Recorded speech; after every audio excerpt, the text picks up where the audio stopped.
लोकसभा चुनाव 2024 के लिए बने विपक्षी गठबंधन में एक नहीं 3 दरारें साफ साफ दिखने लगी हैं। पहली तो ममता बनर्जी हैं, जिनके साथ सीटों पर गठबंधन कर पाना कांग्रेस और सीपीएम के लिए मुश्किल है। सीपीएम टीएमसी के साथ मिलजुल कर चुनाव नहीं लड़ना चाहती है। ममता बनर्जी कांग्रेस और सीपीएम के हमलों के बावजूद शांत हैं। उनकी नजर पीएम फेस पर है। जैसे ही ये साफ होगा कि पीएम फेस कौन होगा, ममता बनर्जी अपना रास्ता बदल सकती हैं। दूसरी तरफ अरविंद केजरीवाल हैं, जो दिल्ली और पंजाब में अपने हिसाब से कांग्रेस को सीटें देना चाहते हैं, लेकिन कांग्रेस की पंजाब और दिल्ली इकाई इसके लिए तैयार नहीं है। उसे केजरीवाल के साथ गठबंधन मंजूर ही नहीं है। दिल्ली के नेताओं के साथ राहुल और खड़गे की मीटिंग के बाद जिस तरह से कांग्रेस और आम आदमी पार्टी के बीच तनातनी बढ़ी, वह गठबंधन के लिए शुभ संकेत नहीं है। तीसरे शरद पवार हैं, जिनके बार बार सफाई देने के बावजूद उद्धव ठाकरे और कांग्रेस को भरोसा ही नहीं हो रहा कि पवार कब गच्चा दे जाएं। लेकिन बड़ा मामला केजरीवाल का है। अगर कांग्रेस के साथ गठबंधन नहीं हुआ तो आम आदमी पार्टी विधानसभा चुनावों में कांग्रेस को चोट पहुंचा सकती है। 2 राज्यों क्रमशः छत्तीसगढ़ और राजस्थान में जहां कांग्रेस की सरकार है, तो मध्य प्रदेश में भारतीय जनता पार्टी की। इसके अलावा लोकसभा चुनाव के वक्त दिल्ली, गुजरात, हिमाचल, हरियाणा और पंजाब में भी असर पड़ने के आसार हैं। लोकसभा चुनाव के नजरिए से देखें तो कुल 8 राज्यों पर असर पड़ सकता है, जिसमें मध्य प्रदेश, राजस्थान, छत्तीसगढ़, गुजरात, हिमाचल, हरियाणा, पंजाब और दिल्ली मुख्य हैं। दिल्ली में हुई बैठक के बाद कांग्रेस और आम आदमी पार्टी के नेताओं के बयान से तनातनी दिखी। हालांकि अभी तक कांग्रेस की ओर से गठबंधन पर कोई आखिरी फैसला नहीं हुआ, लेकिन बयानों से राजनीति गर्म हो गई है। इस साल के अंत में छत्तीसगढ़, राजस्थान और मध्य प्रदेश में विधानसभा के चुनाव प्रस्तावित हैं। इन तीनों ही राज्यों में मूलतः लड़ाई कांग्रेस बनाम भारतीय जनता पार्टी रही है, लेकिन कुछ सालों में आम आदमी पार्टी ने भी संगठनात्मक स्तर पर अपनी मौजूदगी मजबूत तरीके से दर्ज कराई है। छत्तीसगढ़ और राजस्थान में जहां पार्टी ने अपने नेताओं को तैयार किया, तैनात किया, वहीं मध्य प्रदेश में स्थानीय निकाय चुनाव में पार्टी ने कुछ सीटों पर जीत भी हासिल की। जानकारों का मानना है कि अगर तीनों राज्यों के विधानसभा चुनाव तक भी गठबंधन पर कोई अंतिम फैसला न हुआ और दोनों दलों के गठबंधन परचम तले साथ न रहे, तब भी दोनों पार्टियों के नेताओं के बयान असर डाल सकते हैं। तीनों ही राज्यों में आम आदमी पार्टी चुनाव लड़ने का ऐलान कर चुकी है। अगर दोनों दलों के बीच गठबंधन को लेकर तस्वीर साफ नहीं हुई तो लोकसभा चुनाव से पहले ही इन तीनों राज्यों में विधानसभा चुनाव में ही विपक्षी गठबंधन के दल एक दूसरे के आमने सामने होंगे। लोकसभा चुनावों से पहले भी गठबंधन की तस्वीर पर संशय रहा। तस्वीर साफ नहीं हुई। पंजाब, दिल्ली और गुजरात सरीखे राज्यों में भी लड़ाई कांटे की हो सकती है। गुजरात विधानसभा चुनाव में आम आदमी पार्टी भले ही सिर्फ 5 सीटें जीती हो, लेकिन उसने कांग्रेस को नुकसान पहुंचाया। Bureau report, news of India. Alka Lamba, Deepak Babariya के बाद एक बार फिर संदीप दीक्षित ने अरविंद केजरीवाल को अपने रडार पर लिया। संदीप दीक्षित कांग्रेस के एक ऐसे नेता हैं जो नॉनस्टॉप केजरीवाल पर हमला कर रहे हैं, लेकिन बड़ी बात ये कि केजरीवाल गठबंधन की उम्मीद में संदीप दीक्षित के हमलों पर चुप्पी साधे बैठे हैं।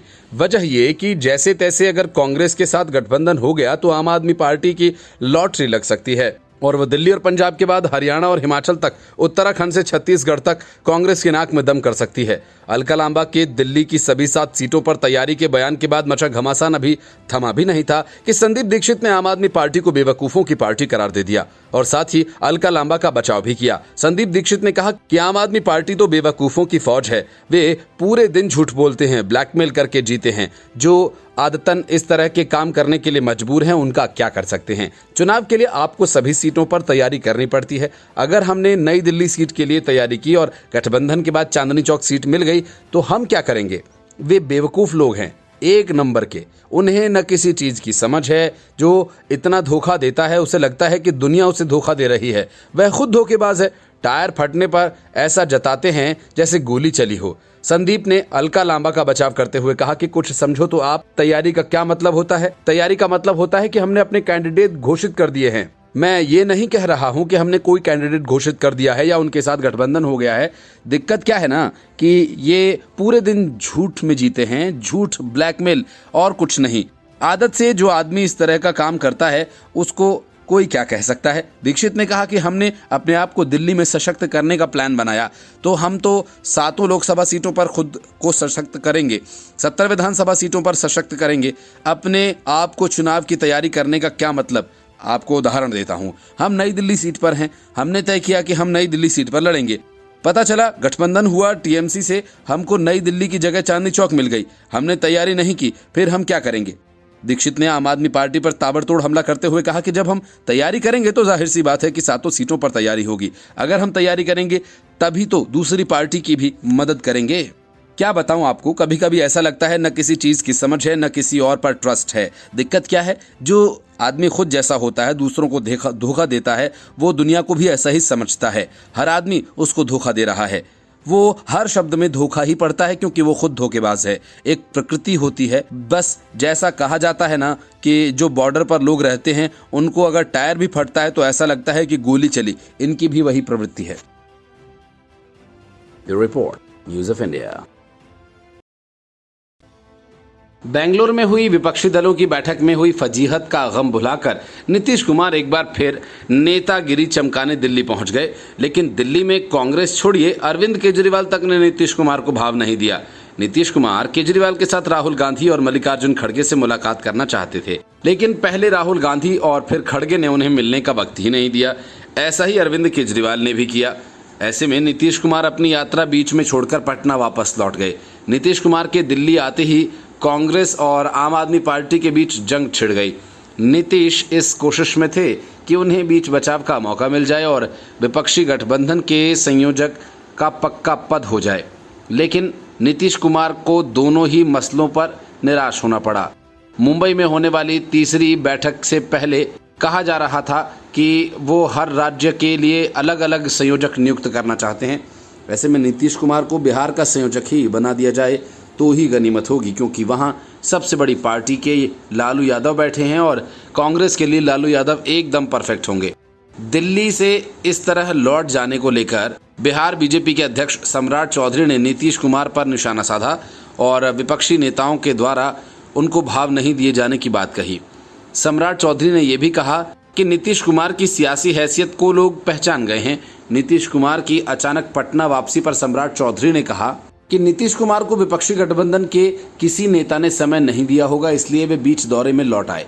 भाजपा अध्यक्ष ने कहा कि नीतीश कुमार अपनी पॉलिटिक्स के लिए दिल्ली गए होंगे, लेकिन गठबंधन के लोगों ने भाव ही नहीं दिया, क्योंकि नीतीश कुमार की राजनीतिक हैसियत क्या रह गई है ये लोग जानते हैं। सूत्रों का कहना है कि 16 अगस्त दिल्ली दौरे पर गए नीतीश कुमार की पटना वापसी का कार्यक्रम 18 अगस्त को था, लेकिन आश्चर्यजनक रूप से दिल्ली में रहने के बावजूद गठबंधन के किसी नेता से उनकी मीटिंग तक नहीं हुई। इसके साथ ही चौंकाने वाली बात यह भी सामने आई कि वे वापस पटना लौट गए। नीतीश कुमार विपक्षी एकता के सूत्रधार हैं और वे इस प्रयास में लगातार हैं कि लोकसभा चुनाव में 1 अगेंस्ट 1 के फॉर्मूले पर एनडीए गठबंधन को चुनौती दी जाए। विपक्षी एकता के लिए आगामी बैठक मुंबई में 31 अगस्त और 1 सितंबर को प्रस्तावित है। नीतीश कुमार 16 अगस्त को 2 दिनों के दिल्ली दौरे पर पहुंचे और सीधा पूर्व प्रधानमंत्री अटल बिहारी वाजपेयी के समाधि स्थल सदैव अटल पहुंच गए। उन्होंने दिवंगत प्रधानमंत्री की पुण्यतिथि पर श्रद्धांजलि दी और इसके बाद बुधवार को ही नीतीश कुमार ने अपनी आंखों का चेकअप करवाया। इसके बाद कई नेताओं से संभावित मुलाकातों की खबर थी जो हुई नहीं। Bureau report, news of India. Congress नेता अलका लांबा ने जैसे ही ये कहा कि पार्टी ने दिल्ली की सभी 7 सीटों पर चुनाव की तैयारी करने को कहा है, आम आदमी पार्टी की तरफ से पलटकर प्रियंका कक्कड़ ने कह दिया तो फिर मुंबई जाने का कोई मतलब नहीं। हालांकि दिल्ली कांग्रेस के प्रभारी दीपक बाबरिया ने मामले को संभालने की कोशिश की। अलका लांबा ने भी ट्वीट कर कहा कि आखिर उन्होंने अपने बयान में गठबंधन होने या न होने के लिए तो कोई बात की ही नहीं, लेकिन बयानबाजी के बीच इतना तो साफ हो गया कि विपक्षी गठबंधन में अभी भी सब कुछ ठीक नहीं है।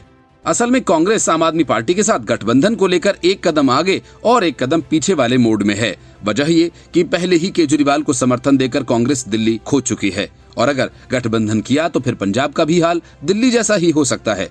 दूसरा ये कि चुनावी सर्वे के नतीजे बता रहे हैं कि दिल्ली में गठबंधन करने के बावजूद विपक्षी गठबंधन को कोई खास फायदा होता नहीं दिख रहा है और कांग्रेस को तो बिल्कुल भी नहीं। इसी वजह से दीपक बाबरिया ने भी कह डाला कि दिल्ली की केजरीवाल सरकार जो भी जनता के खिलाफ काम करेगी उसका कांग्रेस विरोध करेगी।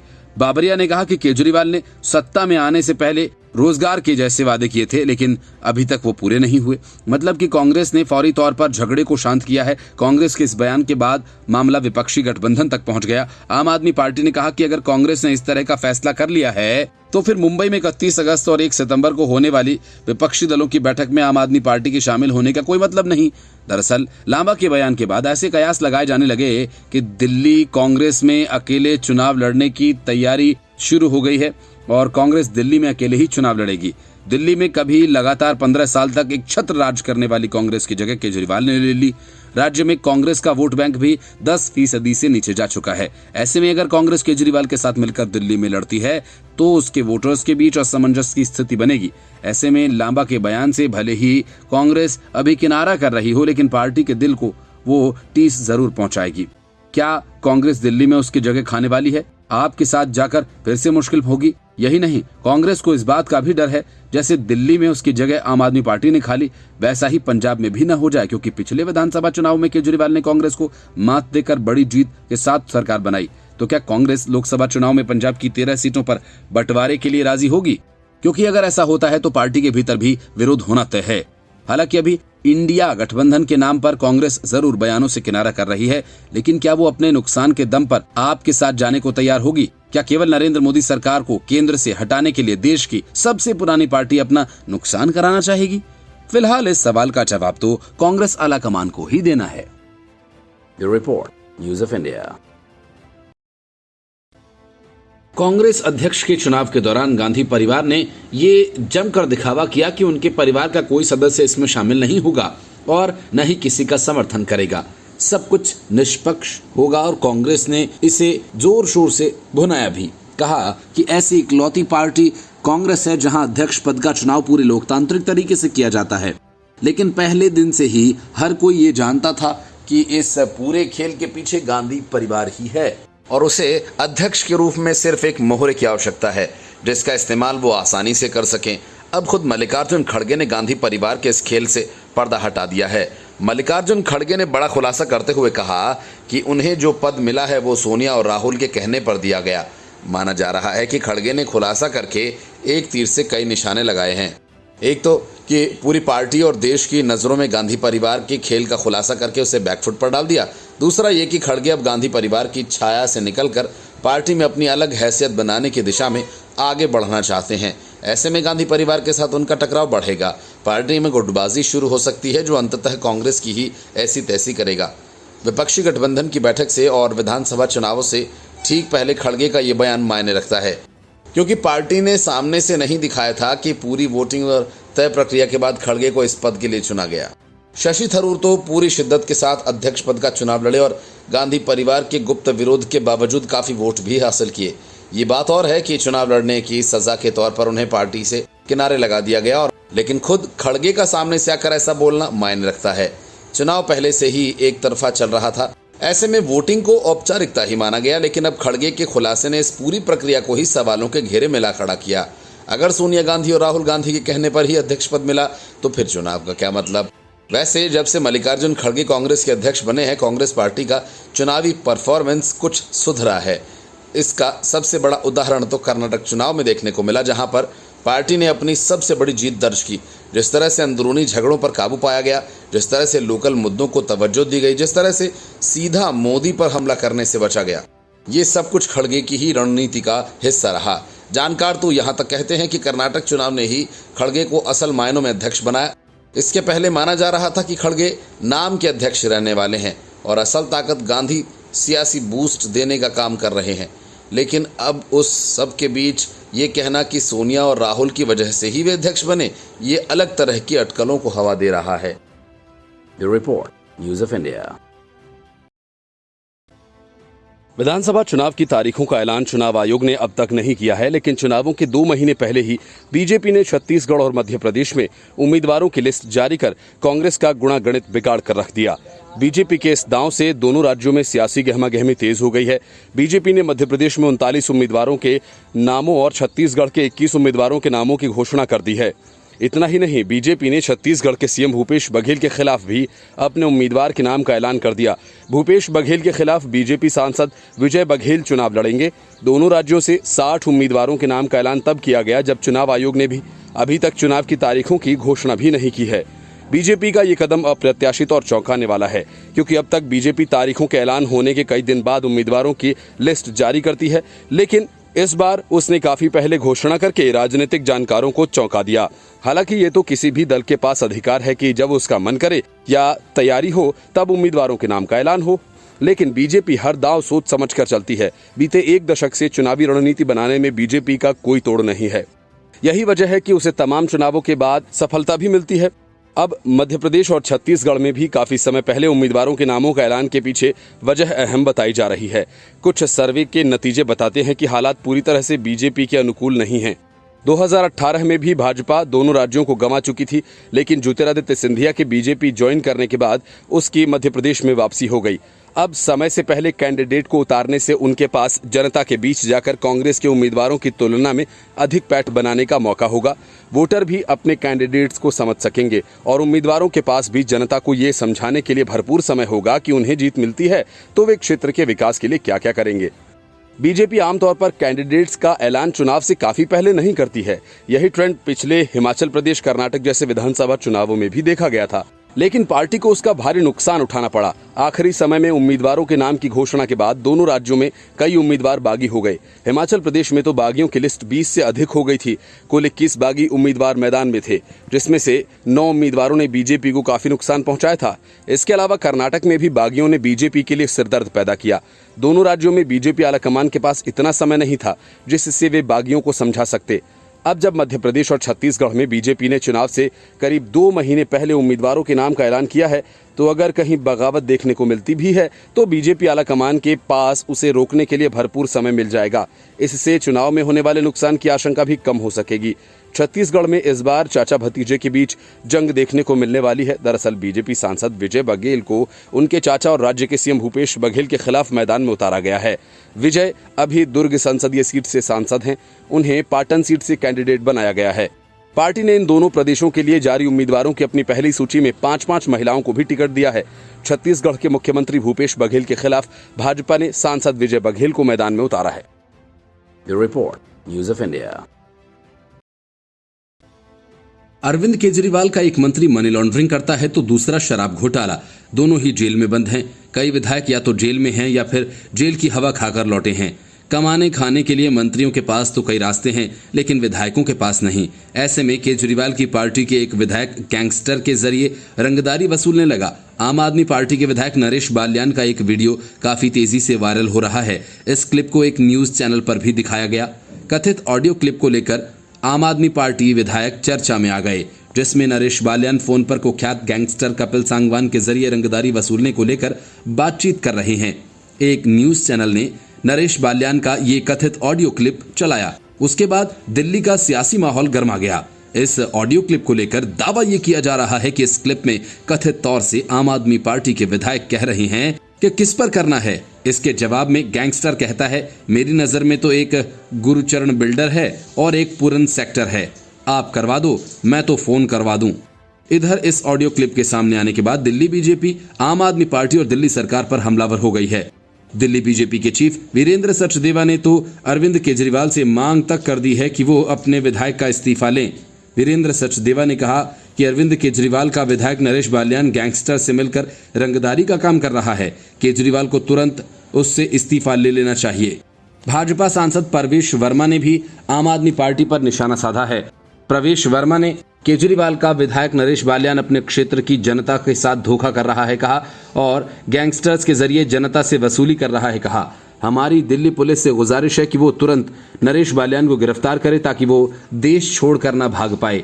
भाजपा सांसद प्रवेश वर्मा ने कहा, आम आदमी पार्टी के एक मंत्री महिला के साथ बलात्कार के आरोप में हटाए जाते हैं। उनका एक स्वास्थ्य मंत्री हवाला का कारोबार करता है जो आज 1.5 साल से जेल में बंद है। उनका एक उप मुख्यमंत्री शराब के घोटाले करता है और वो तिहाड़ जेल में बंद है। एक उनके विधायक अमानतुल्ला खान भी गिरफ्तार हैं। अब आम आदमी पार्टी के लोग बाहर बैठे गैंगस्टर्स की मदद ले रहे हैं।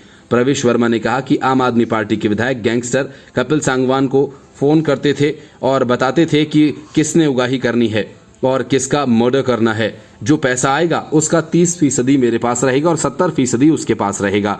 इस मामले में पुलिस को उन्हें तुरंत गिरफ्तार करना चाहिए, क्योंकि इस पूरे मामले में नरेश बाल्यान की प्रतिक्रिया भी सामने आ गई है। नरेश बाल्यान ने कहा कि कुछ कॉमेडी चैनल्स मनोरंजन के लिए कुछ भी चला रहे हैं। ऐसे चैनल्स कानूनी कार्रवाई के लिए तैयार रहें। Report news of India.